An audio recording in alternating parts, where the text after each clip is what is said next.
Hello and great welcome. तो बेटे, जहां तक प्रिपरेशन ऑफ फाइनेंशियल स्टेटमेंट का सवाल है, ये सेकंड सेशन है और फर्स्ट सेशन में आपको याद होगा बेसिकली हमने चर्चा करी थी फॉर्मेट्स की। आपको ये भी याद होना चाहिए, सबसे पहले तो मैंने ये बताया था जहां तक फाइनल अकाउंट्स का सवाल है, फाइनल अकाउंट्स जो हैं वो कॉर्पोरेट बॉडीज और नॉन कॉर्पोरेट बॉडीज सारी की सारी जितने भी फॉर्म ऑफ बिजनेस ऑर्गेनाइजेशंस होते हैं वो फाइनल अकाउंट्स बनाती हैं।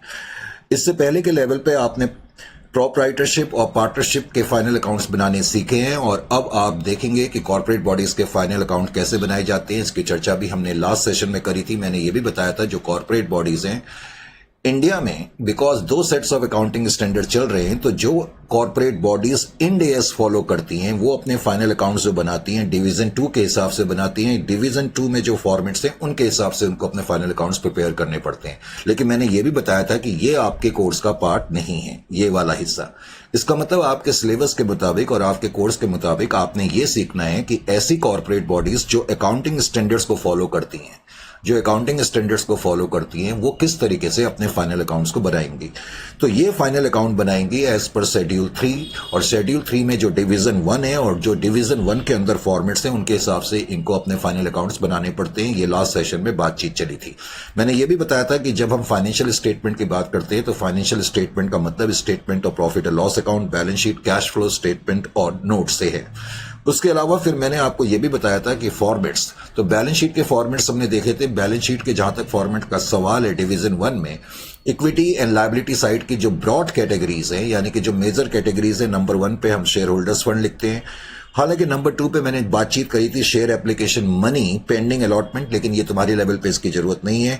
नॉन करेंट लायबिलिटी और करेंट लायबिलिटी की। उसके अलावा जहां तक एसेट साइड का सवाल है, एसेट साइड पे 2 ही ब्रॉड कैटेगरीज है, नॉन करेंट एसेट और करेंट एसेट। हालांकि इनके अंदरूनी जो आइटम्स होते हैं उनकी चर्चा भी हमने लास्ट सेशन में करी थी, अगर आपको याद हो तो। उसके अलावा फिर मैंने statement of profit and loss account की बात करी थी। Statement of profit and loss account के अंदर मैंने आपको यह बताया था कि अब हम टी शेप में अकाउंट्स नहीं बनाते हैं, यानी कि जो कॉर्पोरेट बॉडीज होती हैं, चाहे वो डिवीजन 1 या डिवीजन 2 के हिसाब से जो भी अपने फाइनल अकाउंट्स बना रही हैं, उनको वर्टिकल फॉर्मेशंस में अपने अकाउंट्स बनाने पड़ते हैं, अपने फाइनेंशियल स्टेटमेंट को ड्रॉ आउट करना पड़ता है। तो स्टेटमेंट ऑफ पीएनएल जब बनाई जाएंगी डिवीजन 1 के हिसाब से, तो डिवीजन 1 के हिसाब से आपको यह मालूम होना चाहिए कि सबसे पहले आपने जो आपकी इनकम्स होती हैं उनको 2 पार्ट में डिवाइड करा जाता है। एक तो रेवेन्यू फ्रॉम ऑपरेशन में और अदर इनकम में। Is it clear to you? Revenue from operation का सिंपल वर्ड्स में मतलब मैंने भी बताया था कि जो हम अपने बिजनेस के प्रोडक्ट को सेल कर करके इनकम कमा रहे हैं या जो सर्विसेज के थ्रू कमा रहे हैं। जबकि अदर इनकम का मतलब है कोई भी ऐसी इनकम जो बिजनेस के प्रोडक्ट को या बिजनेस जिसमें डील करता है उस सर्विसेज के अलावा दूसरे सोर्सेज से, जैसे rent receive, discount receive, commission receive, तो कमाई जाती हैं, वो अदर इनकम में आती हैं। तो इनका टोटल आप पहले कर लेंगे। उसके अलावा जितने भी एक्सपेंसेस हैं उनको हम कुछ कैटेगरीज में इंक्लूड करते हैं जो कि आपको मालूम होनी चाहिए। Cost of purchases, changes in inventories, employees benefit expenses, finance cost, depreciation and amortisation and other expenses. उसके बाद जो भी एक्सपेंसेस आएंगे उनको टोटल रेवेन्यू में से फिर हम माइनस कर देंगे, तो हमारे पास में प्रॉफिट बिफोर टैक्सेशन आ जाता है। हालांकि मैंने ये भी बताया था लास्ट सेशन में कि इसमें हम कुछ एक्सेप्शनल आइटम, एक्स्ट्राऑर्डिनरी आइटम्स, इनकी एडजस्टमेंट करते हैं, लेकिन मैंने ये भी बताया था ये आपके लेवल पे नहीं होंगे। हालांकि इन दोनों आइटम के बारे में आप अकाउंटिंग स्टैंडर्ड AS5 में पढ़ेंगे, एक्सेप्शनल आइटम और एक्स्ट्राऑर्डिनरी आइटम्स के बारे में, जब हम अकाउंटिंग स्टैंडर्ड AS5 कराएंगे, और उसके अलावा प्रायर पीरियड आइटम भी। उसके अलावा इन एडजस्टमेंट के बाद भी जो प्रॉफिट है उसको प्रॉफिट बिफोर टैक्स ही कहा जाता है, और उसमें से फिर आप अपने टैक्स एक्सपेंस माइनस करेंगे, यानी कि प्रोविजन फॉर टैक्स माइनस करेंगे, तो प्रॉफिट फॉर द पीरियड आ जाता है।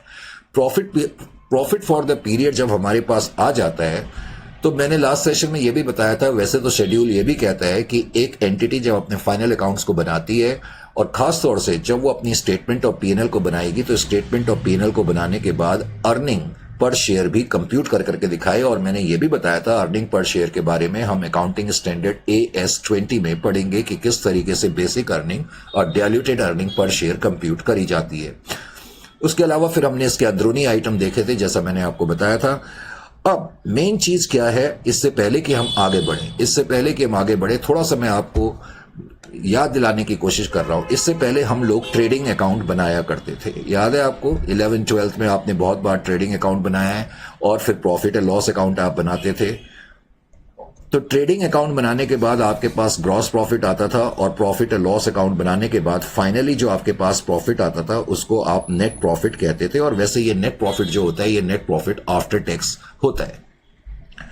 उसके बाद आप लोग एक अकाउंट और बनाया करते थे, पता नहीं आप लोग बनाया करते थे या नहीं बनाया करते थे, लेकिन वो बनाया जाता था। उसको हम बोलते हैं profit and loss appropriation account. खासतौर से आपने पार्टनरशिप में profit and loss appropriation account बहुत बारी पढ़ा है। बहुत से बच्चों को एक चीज पता नहीं लगती, the difference between trading and, actually ये मैंने अलग अलग बनाए हैं लेकिन कई लोग इनको एक ही स्टेटमेंट में भी हम बना सकते हैं, trading and profit and loss account लिख करके। जो अपर पार्ट है वो ट्रेडिंग अकाउंट है जिससे ग्रॉस प्रॉफिट आप निकालते हैं और ये वाले पार्ट से नेट प्रॉफिट। अब ध्यान ये रखना है कि ट्रेडिंग अकाउंट में और प्रॉफिट एंड लॉस अकाउंट में और profit and loss appropriation account में फर्क क्या होता है। देखो, trading and profit and loss account के अंदर केवल वही आइटम लिखे जाते हैं जिनका की ताल्लुक थर्ड पार्टी से होता है। अब ये थर्ड पार्टी क्या होती है, बहुत से बच्चों को यही नहीं पता होता। बेटे, जब आप अकाउंट्स करते हैं आपको ये मालूम होना चाहिए, पूरे अकाउंट्स के अंदर हम तीन पार्टी से डील करते हैं। तीन पार्टी कौन सी होती है? फर्स्ट पार्टी तो होती है फर्म या बिजनेस या कंपनी, कुछ भी कह लो, फर्म, कंपनी या बिजनेस, ये है फर्स्ट पार्टी। और जो इनके ओनर्स होते हैं बेसिकली उनको माना जाता है सेकेंड पार्टी। यानी कि फर्म और बिजनेस के अलावा जो भी पार्टीज हैं, चाहे वो डेटर्स हैं, क्रेडिटर्स हैं, कस्टमर्स हैं, क्लाइंट्स हैं, वो सब थर्ड पार्टीज में आएंगे। Is it clear to you? मैंने क्या बताया कि जब भी हम ट्रेडिंग अकाउंट बनाते हैं, प्रॉफिट और लॉस अकाउंट बनाते हैं, यहां हम वही खर्चे लिखते हैं या वही इनकम लिखती है जिनका ताल्लुक थर्ड पार्टी से होता है। फॉर एग्जाम्पल, जैसे कि हमने सैलरीज पे करी, इंप्लॉयज को पे करी, या हमने खर्चा पे करा, या हमने इंश्योरेंस का खर्चा पे करा, या हमने परचेजेस करी, ये सब चीजें जो हम लिखते थे इनका ताल्लुक थर्ड पार्टी से है। यानी कि trading and profit and loss account में हम जो भी आइटम्स लिखते हैं उनका ताल्लुक जो होता है थर्ड पार्टी से होता है, जिनको तुम आउटसाइड पार्टी भी कहते हो। फर्स्ट और सेकंड पार्टी को मिला करके हम इंटरनल पार्टी भी बोलते हैं। और profit and loss appropriation account में ये जो नेट प्रॉफिट होता है, इस नेट प्रॉफिट को profit and loss appropriation account की क्रेडिट में लिखा जाता था। और इसके अंदर आपको याद होगा कि आप वो आइटम लिखते थे जिनका ताल्लुक इंटरनल पार्टी से होता है।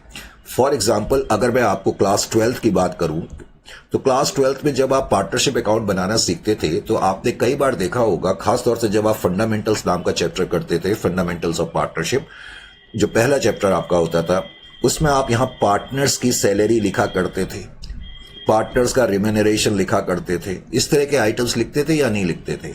आपने देखा ये पार्टनर कौन है? ओनर है। Is it clear to you? किसी फर्म के या पार्टनरशिप के ओनर तो पार्टनर होते हैं। यानी कि यहां वो खर्चे लिखे जा रहे हैं जिनका ताल्लुक इंटरनल पार्टी से होता है। अगर इसी चीज को मैं किसी कंपनी के कॉन्टेक्स्ट में बोलूं, हालांकि कंपनी आजकल इस तरीके से तो अकाउंट बनाती नहीं है, मैं बता ही चुका हूं, आजकल हम टी शेप में तो बनाते नहीं है, अब फॉर्मेट्स के हिसाब से हमें बनाने पड़ेंगे, लेकिन मैं जस्ट बताने के लिए कर रहा हूं। अगर किसी कंपनी के पॉइंट ऑफ व्यू या पर्सपेक्टिव से मैं बोलूं तो प्रॉफिट एंड लॉस अकाउंट में किस तरह के खर्चे आ सकते हैं? Profit and loss appropriation account में जैसे जनरल रिजर्व में हम जब अमाउंट ट्रांसफर करते हैं, रिजर्व फंड में करते हैं, प्रपोज डिविडेंड में अमाउंट जब ट्रांसफर करते हैं, या डिविडेंड इक्विलाइजेशन फंड में हम जब अमाउंट ट्रांसफर करते हैं, क्योंकि ये जो खर्चे हैं दरअसल ये हम किसी थर्ड पार्टी से रिलेटेड नहीं है, ये इंटरनल खर्चे हैं। हम अपने प्रॉफिट का कुछ पार्ट जनरल रिजर्व में ट्रांसफर कर रहे हैं, ये हम किसी थर्ड पार्टी को पे नहीं कर रहे। तो आपको पहले तो एक बात समझ में आनी चाहिए कि profit and loss appropriation account के अंदर हम केवल इंटरनल खर्चे या इंटरनल पार्टी से रिलेटेड ट्रांजेक्शंस लिखते हैं। पहले तो ये, जिसको हम टेक्निकली अकाउंट्स में एप्रोप्रिएशन भी कह देते हैं। अब आप ये बोलोगे कि सर आपने profit statement of P&L account तो बनाई, जो कि मैंने बनाई है। जस्ट एक सेकंड, पहले मैं जरा इसको हटा लूं, फिर मैं बात करता हूं आगे जो मैं कहना चाह रहा हूं।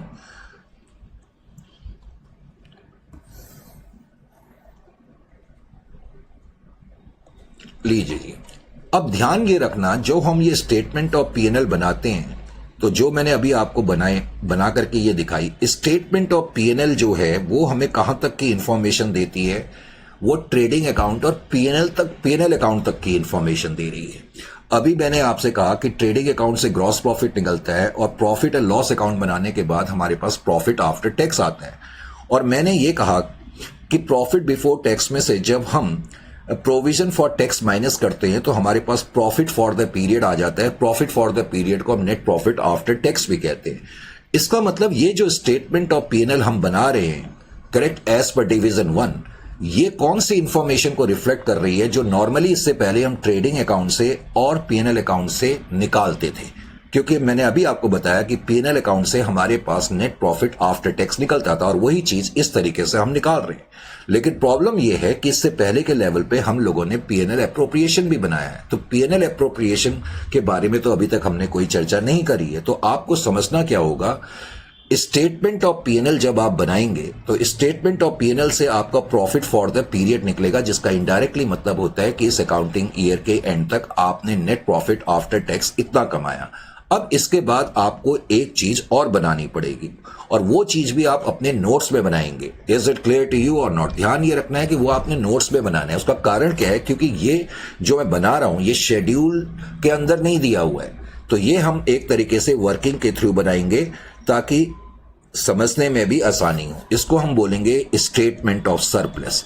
अब ये स्टेटमेंट ऑफ सरप्लस का क्या मतलब है? स्टेटमेंट ऑफ सरप्लस का वही मतलब है जो पीएनएल एप्रोप्रिएशन अकाउंट का मतलब होता था, स्टेटमेंट ऑफ सरप्लस।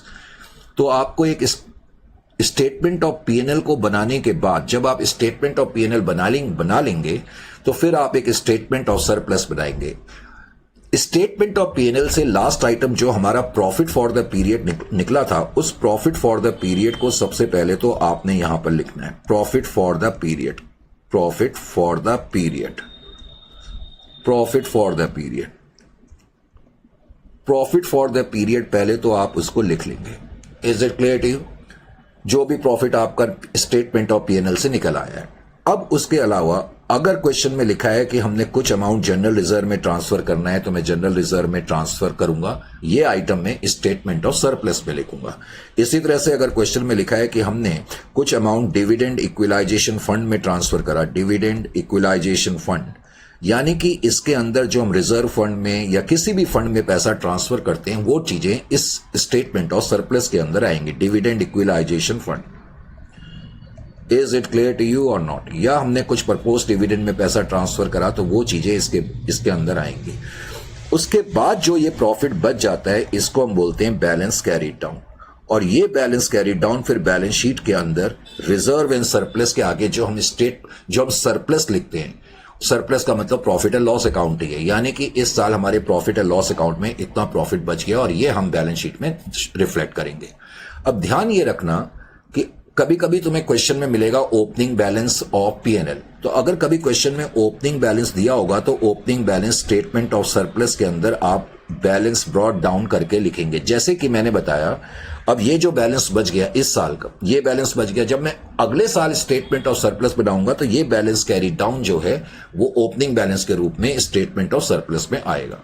तो इंपॉर्टेंट पॉइंट क्या है कि हमें एक तो स्टेटमेंट ऑफ पीएनएल बनानी पड़ती है, एक स्टेटमेंट ऑफ सरप्लस बनानी पड़ती है जो मैंने अभी आपको बताया। स्टेटमेंट ऑफ पीएनएल से net profit for the period निकलेगा और फिर स्टेटमेंट ऑफ सरप्लस बनाएंगे, उससे हमें पता लगेगा कि फाइनल बैलेंस कितना बचा और ये बैलेंस जो है फिर हम अपनी बैलेंस शीट में ले जाते हैं। और ऑब्वियसली मैं बता ही चुका हूं कि हमें बैलेंस शीट भी बनानी पड़ती है, तो ये काम हमें करने पड़ते हैं। Is it clear to you और नॉट? अब इनको करने के लिए हमें करना क्या पड़ता है, थोड़ा हमें ये भी देखने की जरूरत है। तो जाहिर है कि अब थोड़ा तुम्हें यह भी समझ में आना चाहिए, तो यह समझाने के लिए मुझे तुम्हें क्या करना पड़ेगा, आइए जी डायरेक्टली अपने नोट्स निकाल लो और क्वेश्चन नंबर 1 की तरफ आ जाए। क्वेश्चन नंबर 1, क्वेश्चन नंबर 1 को थोड़ा सा रीड करना शुरू करें और मुझे 2 मिनट का टाइम दे। 2 मिनट का टाइम इसलिए क्योंकि मैंने कैलकुलेटर जरा मैं गलती से भूल गया हूं, मैं कैलकुलेटर भी ले आता हूं। 2 मिनट, ओनली 2 मिनट्स।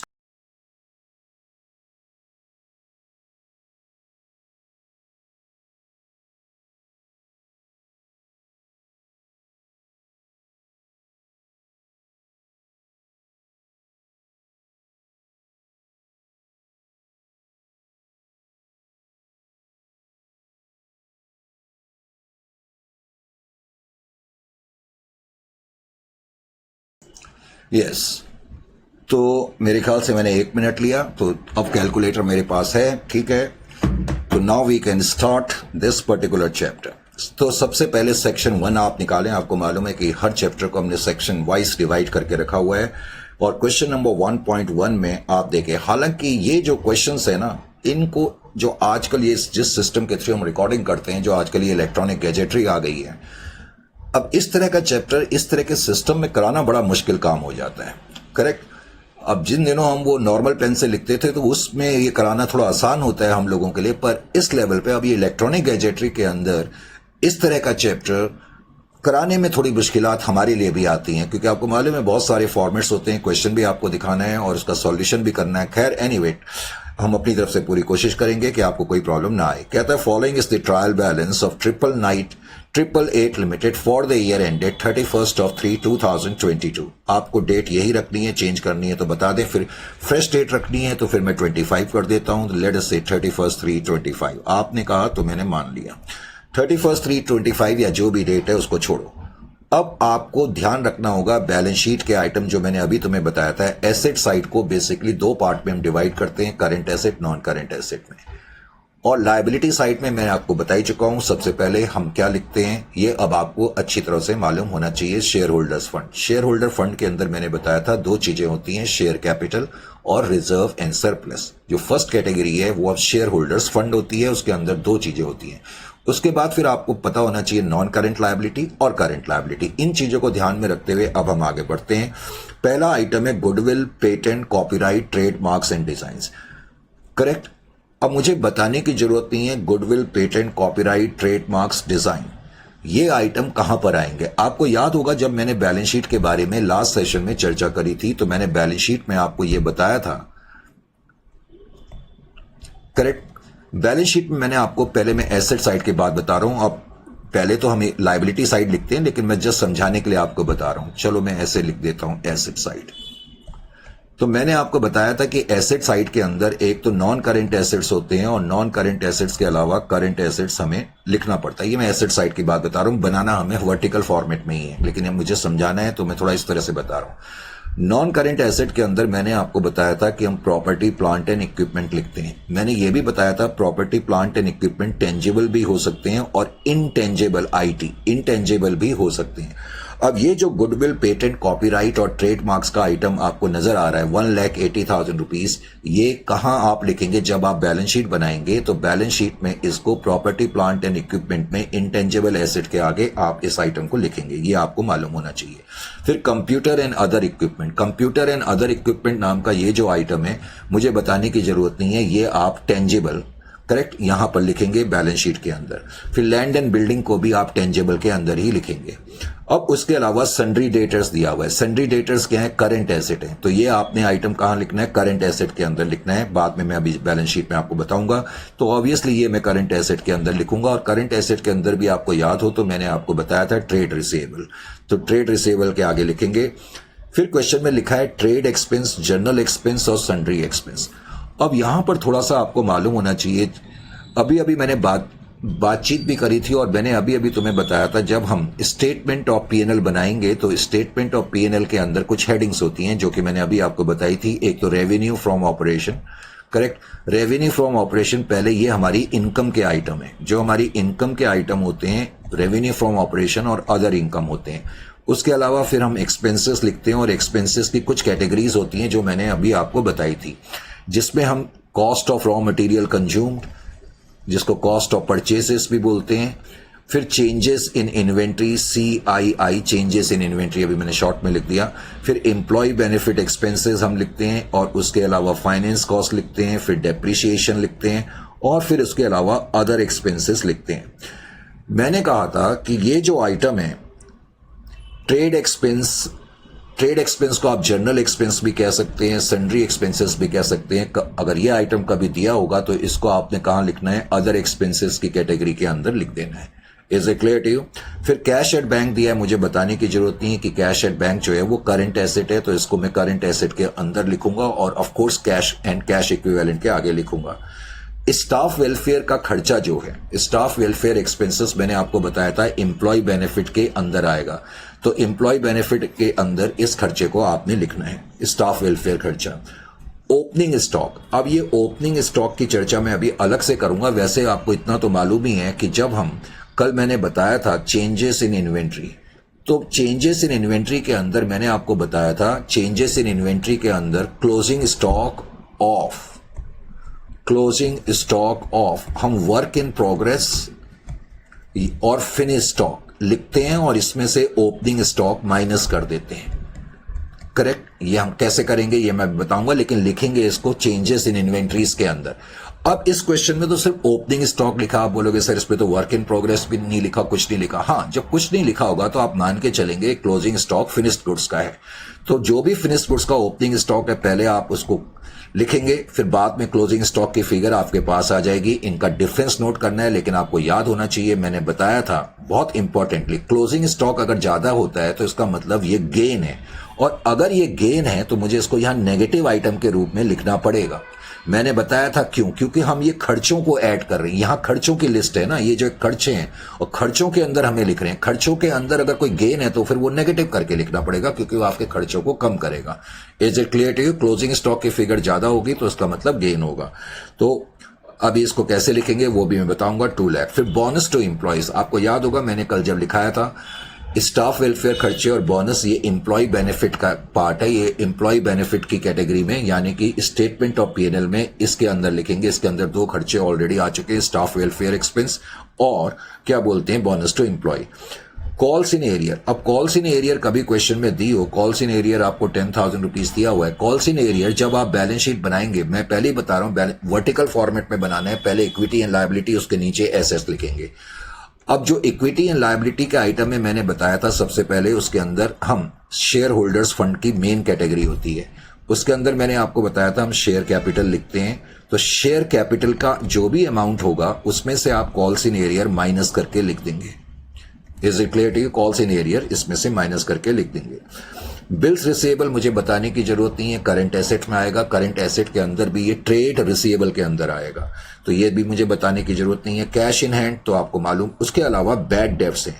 अब ये जो बैड डेब्ट्स है इसका ध्यान रखना है। ट्रायल बैलेंस के अंदर पहले तो आपको एक चीज मालूम होनी चाहिए, ये मैंने शायद पहले की किसी क्लासेस में भी बताया होगा और कई बार मैं बताते रहता हूं।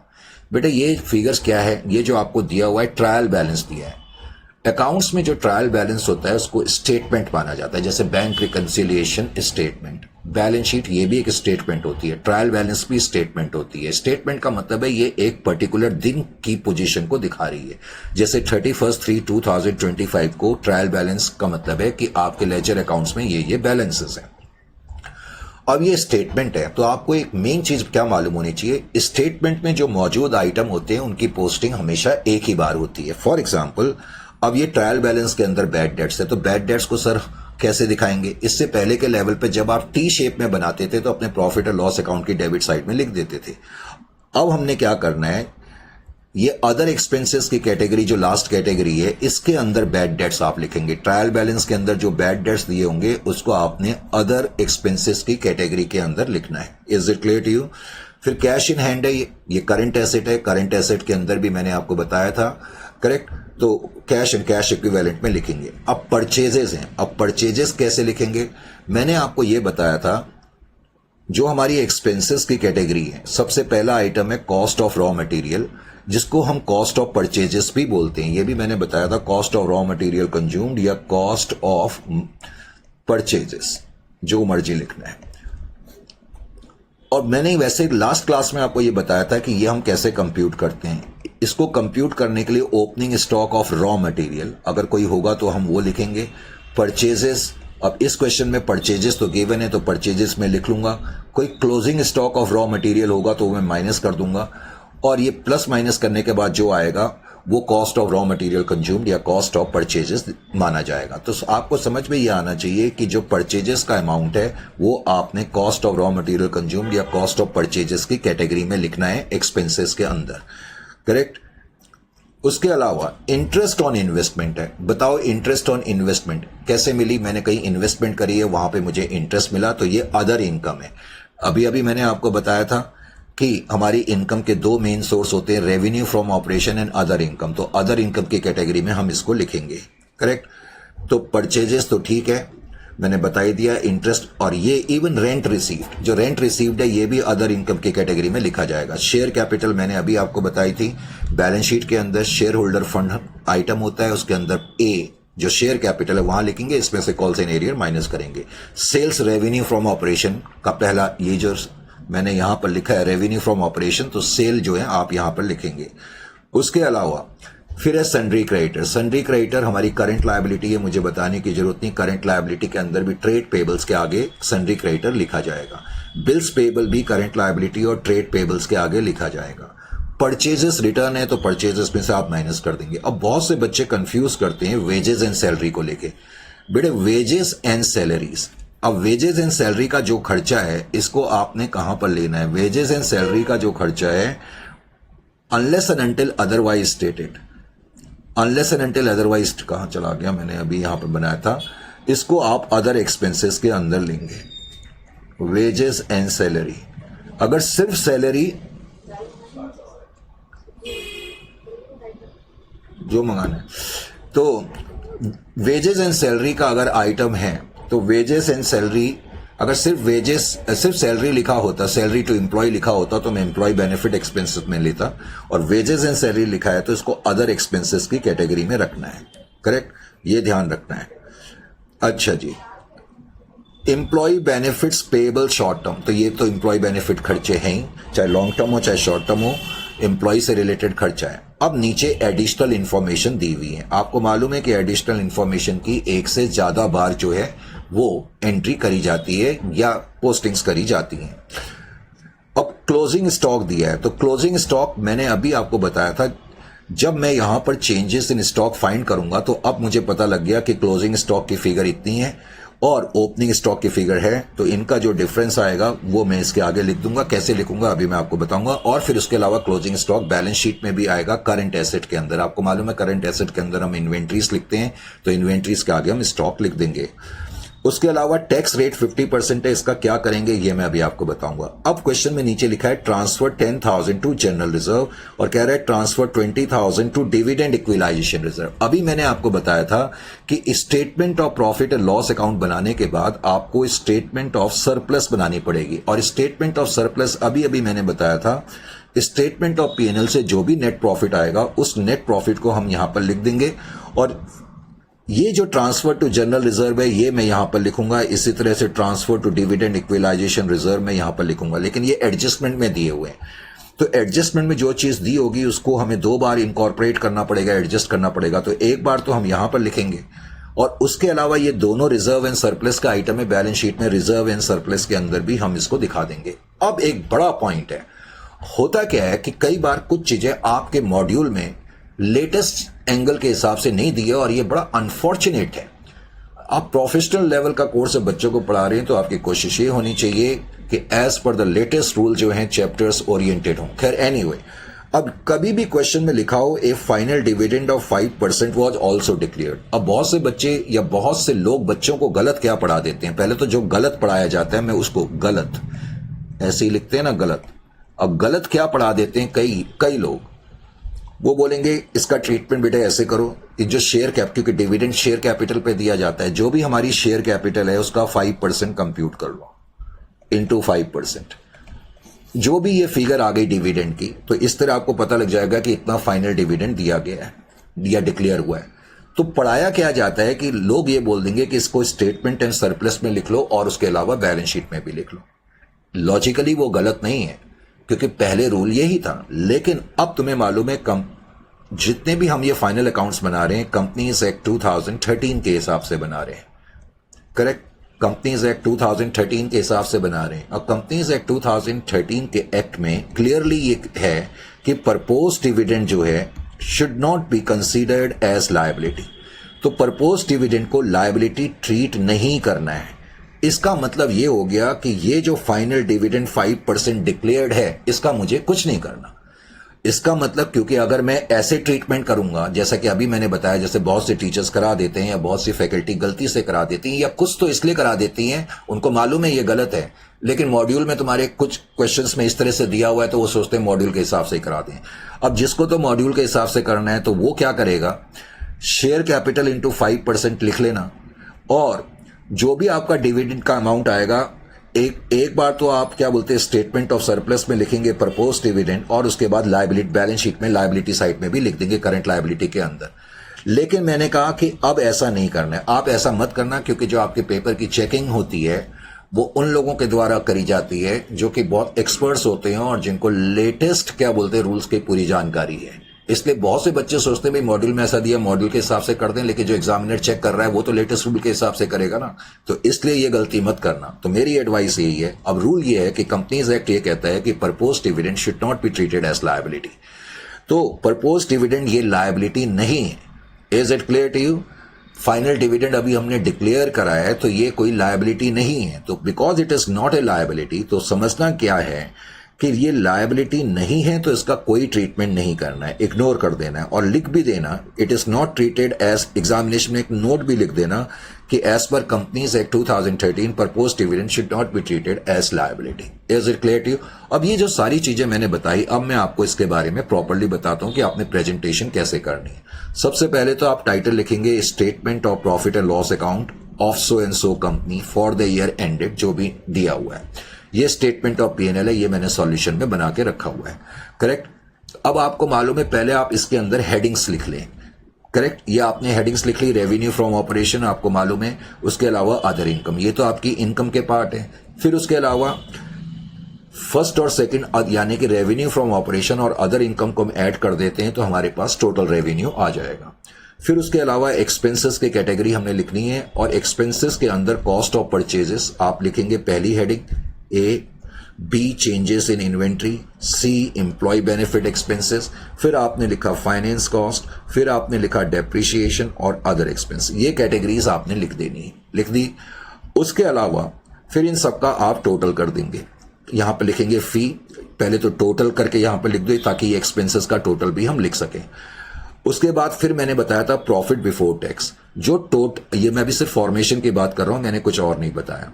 ये जो तुम्हारा टोटल रेवेन्यू आ गया, ये जो टोटल रेवेन्यू है, इस टोटल रेवेन्यू में से आप अपने टोटल एक्सपेंसेस माइनस करेंगे तो आपके पास प्रॉफिट बिफोर टैक्स आ जाएगा 1,60,000। सॉरी, ये तो अभी मैंने फिगर के बारे में तो बात नहीं करनी, प्रॉफिट बिफोर टैक्स आ जाएगा। इसके बाद आप इसमें से टैक्स एक्सपेंस माइनस करेंगे, सिक्स्थ टैक्स एक्सपेंस माइनस करेंगे। टैक्स एक्सपेंस माइनस करने के बाद आपको यह लिखने की जरूरत नहीं है जो मैंने लिखा है, ये तो मैंने इसलिए लिख दिया करंट टैक्स, डेफर्ड टैक्स, क्योंकि ये शेड्यूल के अंदर फॉर्मेशन में दिया है। अब आपके लेवल पे ये चीज नहीं आ सकती, तो इसलिए इसको छोड़ो। प्रॉफिट बिफोर टैक्स में से टैक्स एक्सपेंस माइनस करने के बाद फिर जो आपके पास आ जाएगा उसको आप बोलोगे प्रॉफिट और लॉस फॉर द पीरियड या प्रॉफिट फॉर द पीरियड। अब ये कैसे कंप्यूट करना है? उसके अलावा एक स्टेटमेंट ऑफ सरप्लस, देखो मैंने नोट लिखा हुआ है, नोट आप ऐसे ही आप भी बनाओगे स्टेटमेंट ऑफ सरप्लस। अच्छा जी, अब बस आइटम्स की आपको अच्छी जानकारी होनी चाहिए।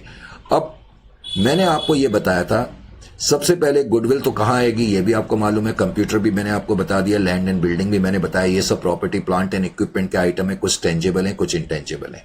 सन्डी डेटर्स मैंने आपको बताया करंट एसेट के अंदर आएंगे। अब trade expense, general expense and sundry expense, ये कहां लिखेंगे? अदर एक्सपेंसेस में लिखेंगे। इस तरह से आपने लिखना है other expense is equal to other expense के अंदर trade, general expense, sundry expense मिला करके 30,000 की फिगर आपने यहां पर लिख दी। Is it clear to you? तो 30,000 की फिगर आप लिख देंगे, 30,000 का अमाउंट है। कैश एट बैंक तो बैलेंस शीट का आइटम है, current asset cash and equivalent के आगे लिखेंगे। अच्छा जी, उसके अलावा फिर है स्टाफ वेलफेयर एक्सपेंस। अब ये जो स्टाफ वेलफेयर एक्सपेंस है एम्प्लॉय बेनिफिट एक्सपेंस के अंदर आपने लिखना है। अब मैं आपको बता ही चुका हूं कि जो आपके ये खर्चे हैं, एक्सपेंसेस हैं, इन एक्सपेंसेस के अंदर जो एम्प्लॉय बेनिफिट एक्सपेंस है उसके अंदर स्टाफ वेलफेयर एक्सपेंस 10,000 आपने लिख दिए। Is it clear to you? उसके अलावा फिर अगला आइटम हमारे को कौन सा इस क्वेश्चन में गिवन है? कैश एट बैंक है, वो हम बैलेंस शीट में लिख देंगे। स्टाफ वेलफेयर मैंने बता ही दिया। अब है ओपनिंग स्टॉक। अब आप वेट मत करो, जैसे ही ओपनिंग स्टॉक आपने देखा तो ओपनिंग स्टॉक कहां पर आएगा? Changes in inventories. Changes in inventories में हमेशा पहले क्लोजिंग स्टॉक लिखना है और फिर ओपनिंग स्टॉक लिखना है। तो ओपनिंग स्टॉक 2 लाख है, अभी मैंने ऐसे ही लिख दिया। करेक्ट? वैसे क्लोजिंग स्टॉक 1,40,000 का था, मैं बता ही देता हूं। तो क्लोजिंग स्टॉक 140 में से ओपनिंग स्टॉक माइनस करेंगे। अगर सिर्फ ओपनिंग या क्लोजिंग स्टॉक लिखा रहता है तो उसका मतलब ये फिनिश स्टॉक है।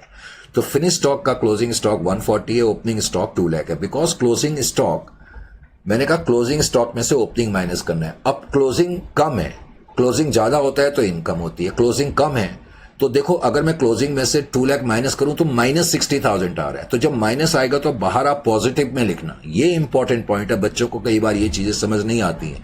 क्लोजिंग स्टॉक 1,40,000 का है। अब 1,40,000 में से अगर मैं 2 लाख माइनस करूंगा तो आ तो -60 रहा है। तो फिर भी मैं पॉजिटिव क्यों लिख रहा हूं? क्योंकि अगर क्लोजिंग स्टॉक कम है तो इसका मतलब मेरे खर्चे ज्यादा हैं, तो उस केस में ये खर्चा माना जाएगा। और याद रखें, ये जो आइटम है यहां से लेकर के यहां तक, ये सब खर्चों की लिस्ट है, तो हम इन खर्चों की लिस्ट में खर्चे ऐड करेंगे। यहां नेगेटिव मत करना। नेगेटिव कब करेंगे? जब क्लोजिंग स्टॉक ज्यादा होगा। ये बात आपके समझ में आनी चाहिए। इसका बड़ा ध्यान रखना पड़ेगा चेंजेस इन इन्वेंट्रीज का। तो आप एक तो क्रैमिंग रूल्स कर लें, फिगर नेगेटिव आ रही है तो बाहर पॉजिटिव करके लिखेंगे, और फिगर अगर पॉजिटिव आएगी तो बाहर नेगेटिव करके लिख देना, क्योंकि पॉजिटिव फिगर का मतलब गेन होगा। Is it clear to you? अच्छा जी, तो उसके बाद फिर आपका अगला जो आइटम है, अब अगले आइटम को देखें। हम पहुंचे थे यहां पर ओपनिंग स्टॉक। उसके बाद बोनस टू एम्प्लॉइज, मैंने अभी आपको बताया बोनस टू एम्प्लॉइज कहां लिखेंगे? स्टाफ वेलफेयर एक्सपेंसेस में लिखेंगे बोनस टू एम्प्लॉइज, ये मैंने यहां पर लिखा हुआ है, ठीक है।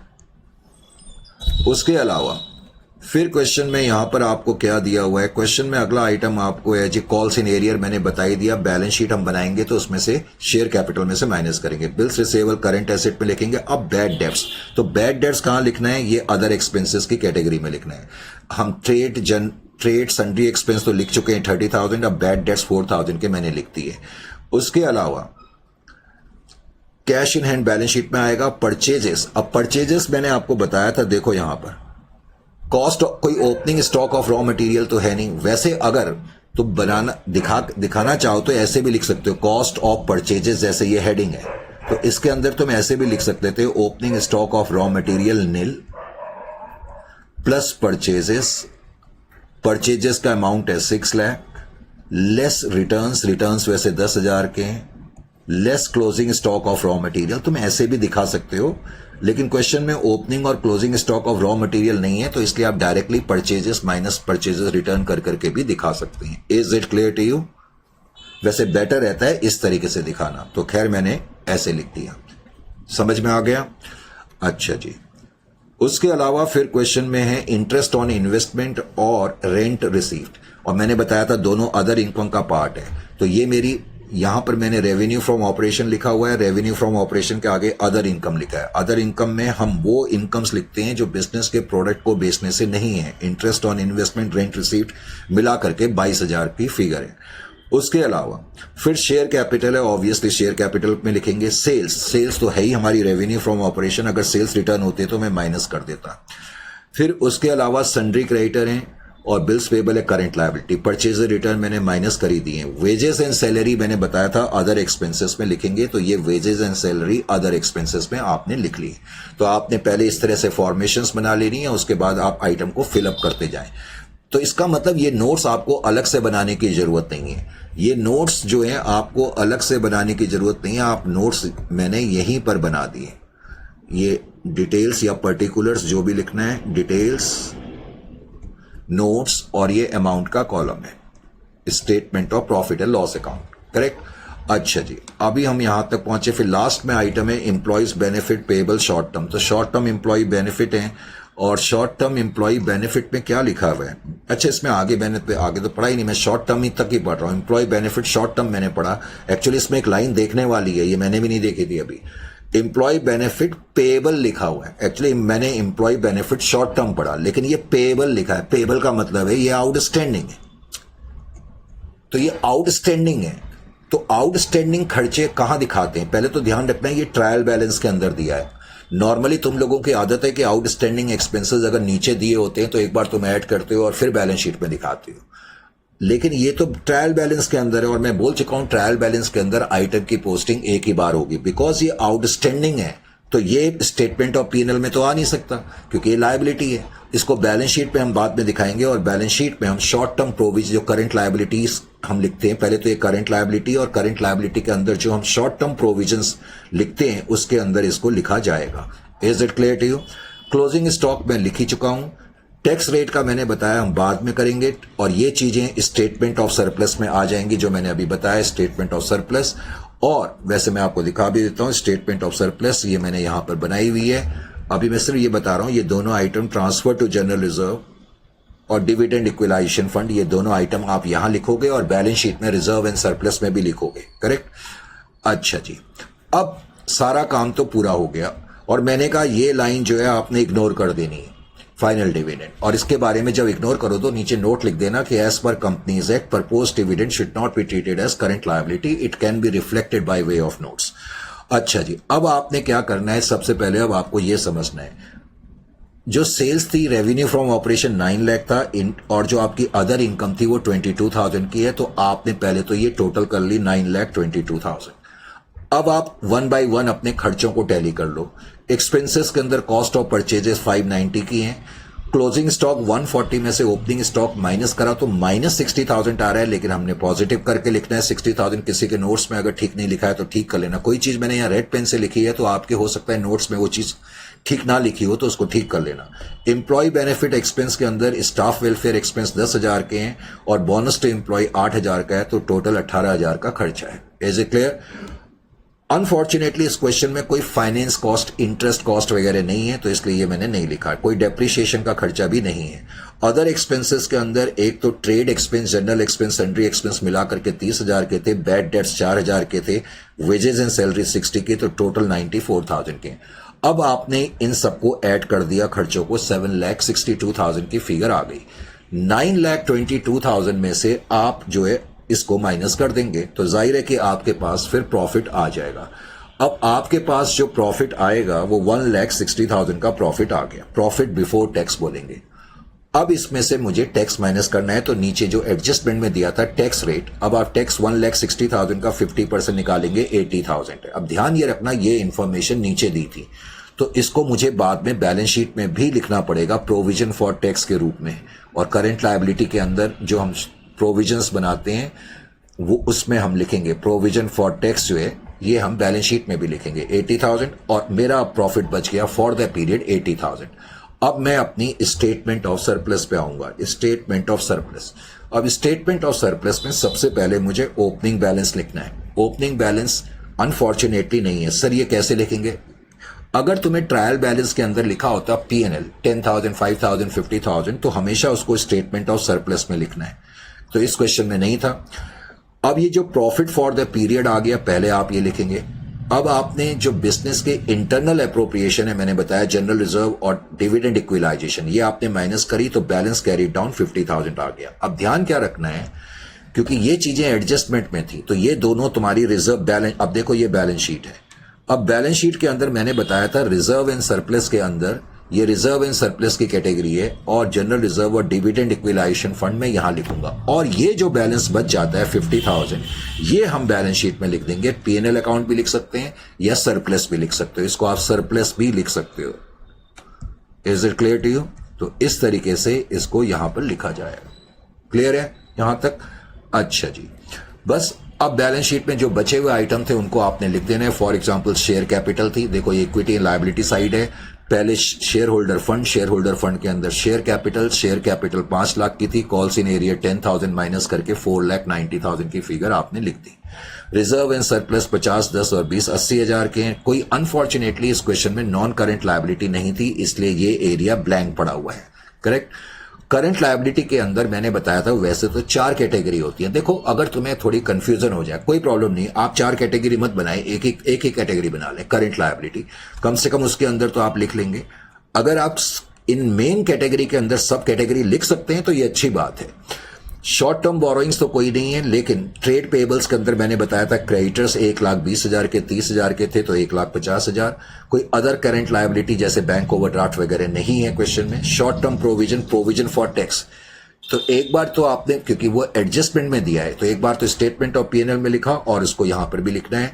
और क्वेश्चन में एम्प्लॉय बेनिफिट्स पेबल यानी कि आउटस्टैंडिंग दिया हुआ था, ये भी आपने यहां पर लिख दिया। तो इस तरीके से आपकी लायबिलिटी साइड का टोटल इतना है। अब एसेट साइड के अंदर मैंने बताया था जितने भी एसेट्स हैं नॉन करंट एसेट्स के अंदर पहले तो प्रॉपर्टी प्लांट एंड इक्विपमेंट लिखा। प्रॉपर्टी प्लांट एंड इक्विपमेंट के अंदर टेंजिबल एक तो कंप्यूटर और लैंड एंड बिल्डिंग 1,70,000। बाकी इंटेंजिबल एसेट थे, जस्ट तुम्हें समझाने के लिए गुडविल, पेटेंट, कॉपीराइट, ट्रेडमार्क करके मैंने दिए हुए हैं 180। और ये आइटम है नहीं और मैंने कहा तुम्हारे लेवल पे होंगे नहीं, वैसे जस्ट याद दिलाने के लिए इसके अंदर और भी क्या आ सकते हैं। प्रॉपर्टी प्लांट एंड इक्विपमेंट के अंदर कैपिटल वर्क इन प्रोग्रेस भी आ सकती है, इंटेंजिबल एसेट अंडर डेवलपमेंट भी आ सकते हैं। करेक्ट।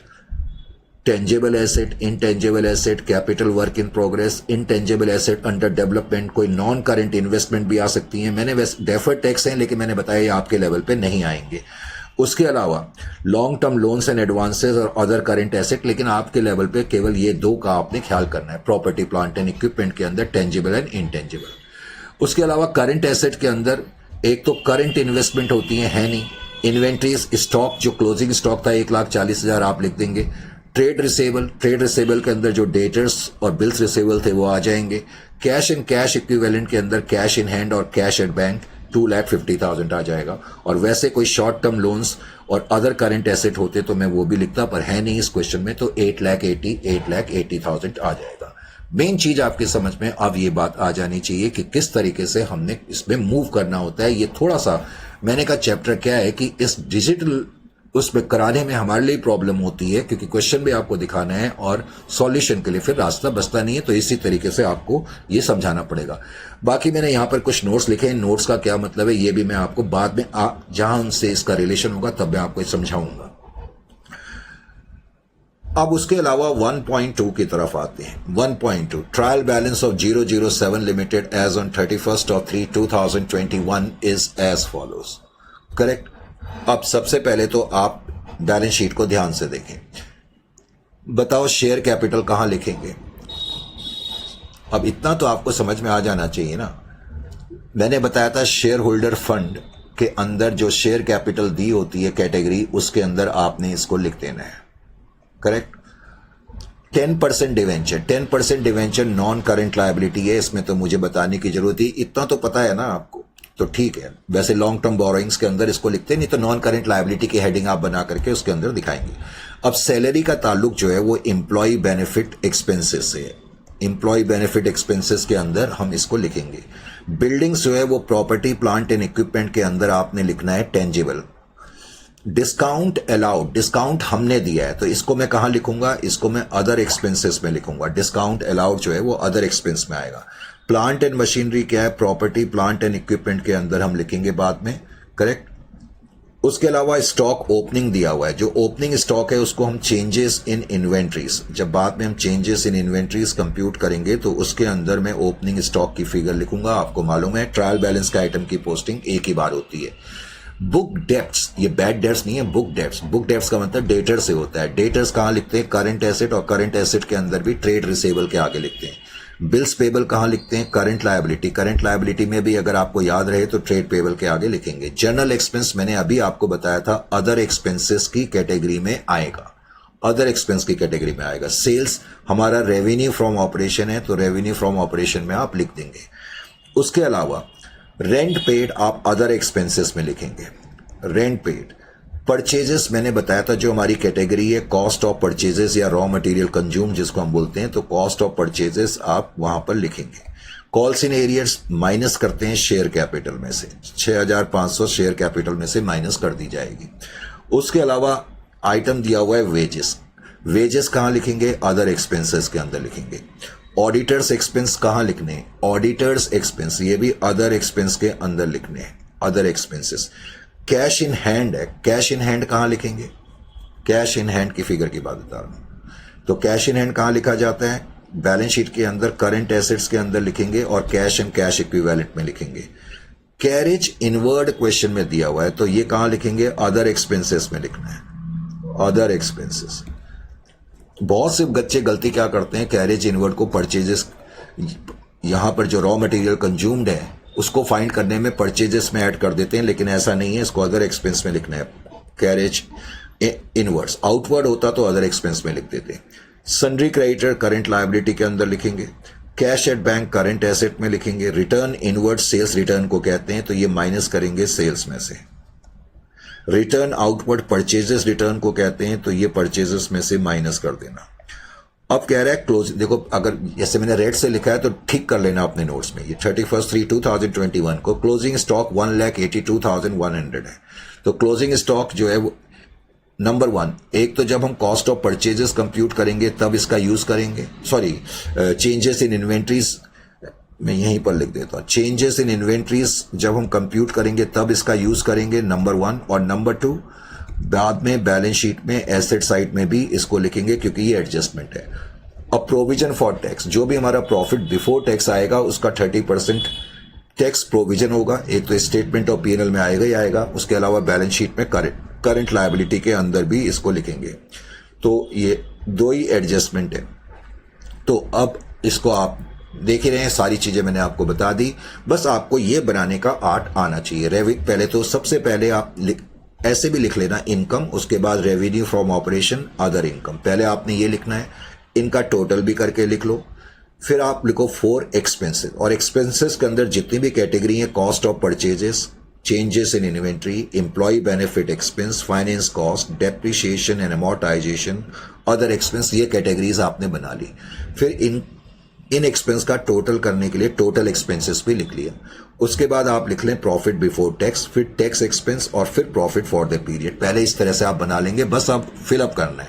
अब सेल्स हमारी इतनी थी, सेल्स रिटर्न मैंने बताया था 4500, तो 6,30,500 जो है वो आपका क्या हो गया, रेवेन्यू फ्रॉम ऑपरेशन। इस क्वेश्चन में कोई rent receive, discount receive, commission receipt वगैरह नहीं है, तो इसलिए कोई अदर इनकम का आइटम नहीं था। तो इसका मतलब मेरा जो टोटल अमाउंट है 6,30,500 ये इनकम है। अब मैं अपनी एक्सपेंसेस देखूंगा, कॉस्ट ऑफ परचेजेस। इस क्वेश्चन में वैसे मैं बार बार कह रहा हूं, कॉस्ट ऑफ परचेजेस अगर कभी क्वेश्चन में opening stock of raw material दिया होता तो मैं कॉस्ट ऑफ परचेजेस कंप्यूट करने के लिए कॉस्ट ऑफ परचेजेस की हेडिंग के अंदर उसको लिखता, जो भी opening stock of raw material है। फिर परचेजेस में ऐड करता, जैसे कि परचेजेस मैंने यहां लिखी हैं 4,68,500, 4,68,500, और मैं माइनस करता परचेजेस रिटर्न जो है इस केस में 1,100 है, तो 1,100 माइनस करता, less closing stock of raw material. तुम इस तरह से भी दिखा सकते हो जैसे कि मैंने यहां पर दिखाया है, नहीं कोई।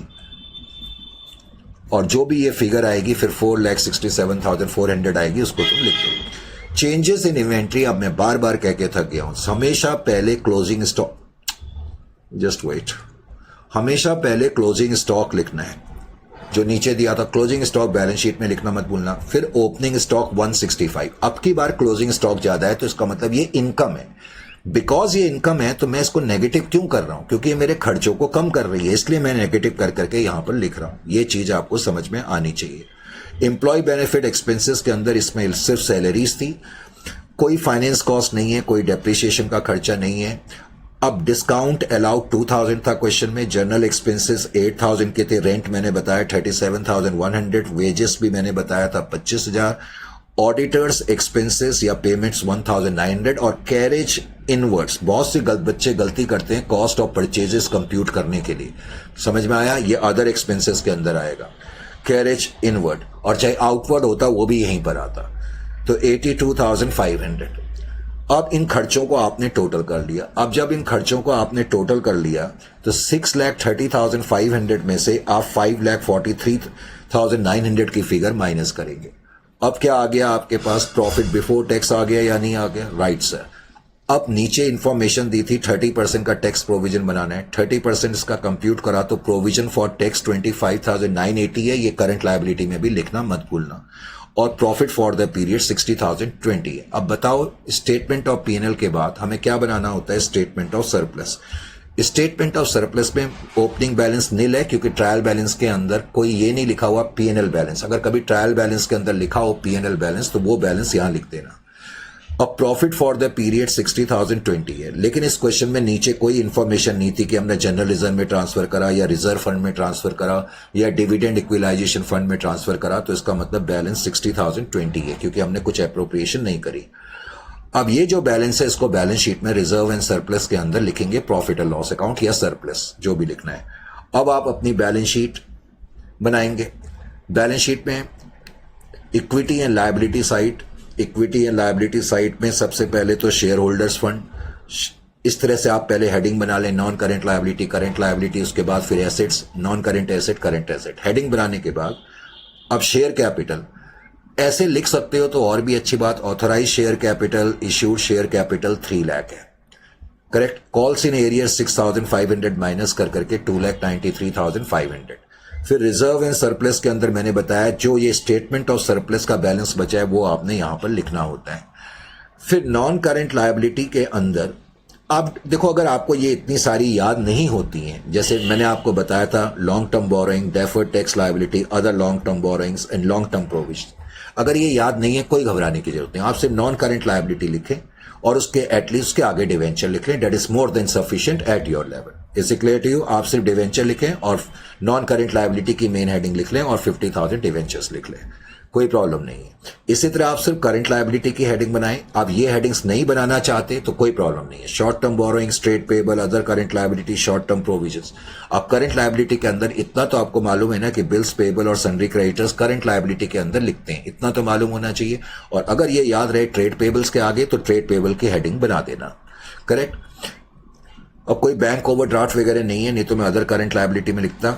और फिर प्रोविजन फॉर टैक्स, अब ये मैंने इतना तो आपको मालूम होना चाहिए करंट लायबिलिटी के अंदर आता है। और अगर आपको ये याद रहे कि शॉर्ट टर्म प्रोविजंस के अंदर आता है तो और भी अच्छी बात है, तब आप ये वाली हेडिंग्स बना करके लिख देना 25,980। तो इस तरह से बैलेंस शीट का टोटल आपका लायबिलिटी साइड का ये आ गया। एसेट साइड में उतनी प्रॉब्लम नहीं होती है। एसेट साइड में पहले हम बढ़े, और एसेट साइड में जब हम बढ़े तो नॉन करंट एसेट्स। अब नॉन करंट एसेट्स के अंदर मेन तो आइटम आपको यही याद रखने हैं, ये दो, प्रॉपर्टी प्लांट एंड इक्विपमेंट, उसके अंदर टेंजिबल इंटेंजिबल। अब यहां इस क्वेश्चन में बिल्डिंग और प्लांट एंड मशीनरी दी थी, वो आपने यहां पर लिख दिया, डेट्स ऑल। और दूसरा आपको नॉन करंट इन्वेस्टमेंट भी ध्यान रखना है नहीं इस क्वेश्चन में। ये दो आइटम का आपको बस ध्यान रखना है, एक प्रॉपर्टी प्लांट एंड इक्विपमेंट के अंदर ए और नॉन करंट इन्वेस्टमेंट। तो नॉन करंट एसेट के अंदर दो चीजें, property plant and equipment, non current asset. उसके अलावा इस क्वेश्चन में करंट एसेट्स, अब जो करंट एसेट्स हैं ये 3 लाख, ये गलती से ये लगता है लाइन प्रिंट हो गई है क्योंकि यहां पर तो कुछ है ही नहीं फिगर, इसको हटा देना, करेक्ट। तो करंट इन्वेस्टमेंट तो है नहीं, इन्वेंट्रीज थी क्वेश्चन में, क्लोजिंग स्टॉक हम लिखते ही हैं, आपको मालूम है 1,80,100। डेटर्स थे क्वेश्चन में, वो यहीं आएंगे। इस क्वेश्चन में कोई बिल्स रिसेबल नहीं थे। कैश के अंदर कैश इन हैंड और cash at bank, CAB cash at bank है 40,000। और उसके अलावा अदर करंट कुछ है नहीं, शॉर्ट टर्म लोन्स कुछ है नहीं। तो टोटल आपका वही आ जाएगा जो इससे पहले आया था। ये गलती से यहां पर प्रिंट हो गया, इसको लिखने की जरूरत नहीं है, करेक्ट। तो टोटल आपका 5,80,100, 5,80,100 का आएगा। इस तरीके से आपको करना पड़ेगा।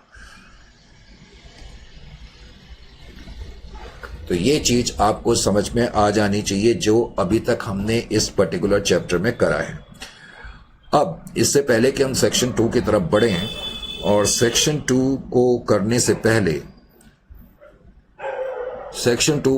पहले अब आपको क्या करना होगा, जो भी हमने अभी तक करा है यहां पर, भले ही आपके पास सॉल्व्ड मैनर में ये क्वेश्चन है, और बहुत से बच्चों को लगता है सर सॉल्व्ड है तो कुछ करने की जरूरत क्या है, नहीं, ऐसे कभी भी समझ में नहीं आएगा। आप इसको एक बार फॉर्मेशन बना करके लिख करके जब तक नहीं करेंगे ये क्लैरिटी नहीं आएगी।